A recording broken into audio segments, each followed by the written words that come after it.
Brain development is much more than a story about biology. From the earliest years, relationships with others play a key role in shaping how our brain grows and develops.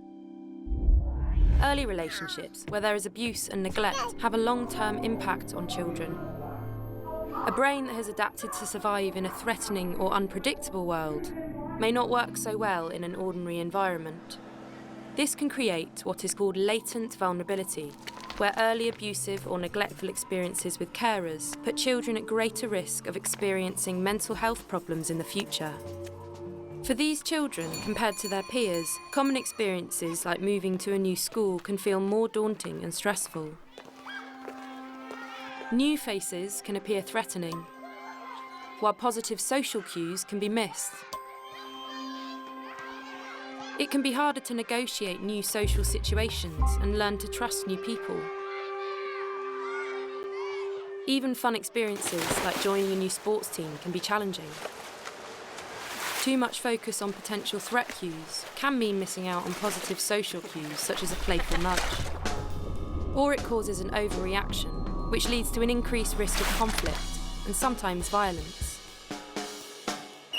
These reactions can increase the likelihood of generating new stressful events.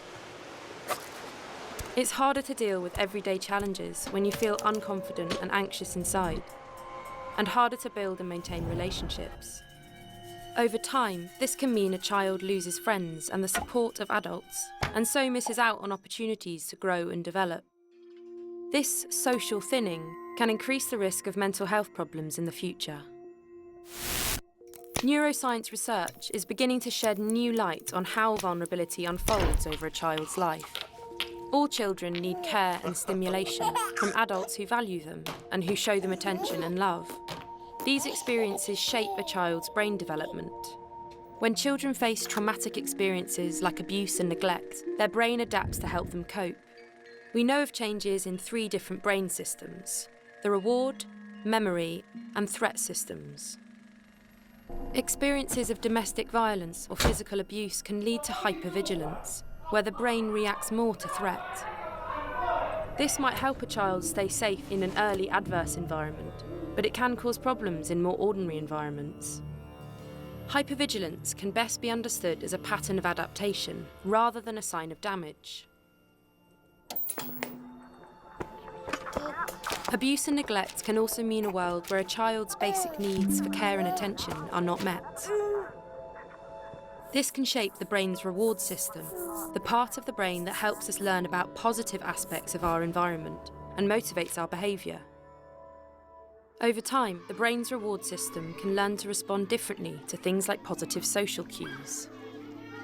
Neuroscience studies have also pointed to changes in the autobiographical memory system, our memory of everyday past experiences.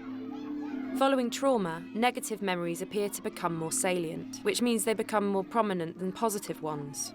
And everyday memories can also become less detailed. This is a problem because we need to draw on past experiences to help us deal with new social situations. Neuroscience research is showing how childhood trauma can create latent vulnerability, increasing the risk of later mental health problems like anxiety and depression. This vulnerability is not just located in the child, but arises through their relationships. Helping children who have experienced trauma still requires ordinary boundaries and consequences, but it also requires us to step back and reflect and see behaviour that we find challenging in a different light.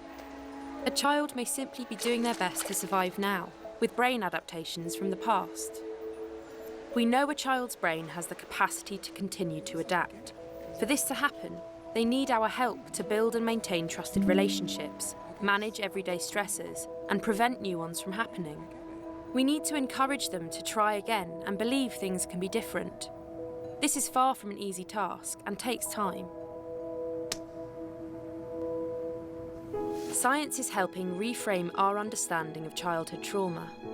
Seeing children's behaviour in a new light can mean we respond differently. But there is much still to learn. Working together, we can develop more effective approaches that promote resilience and recovery. We can help children build trusting relationships and create opportunities for their brains to adapt in new ways.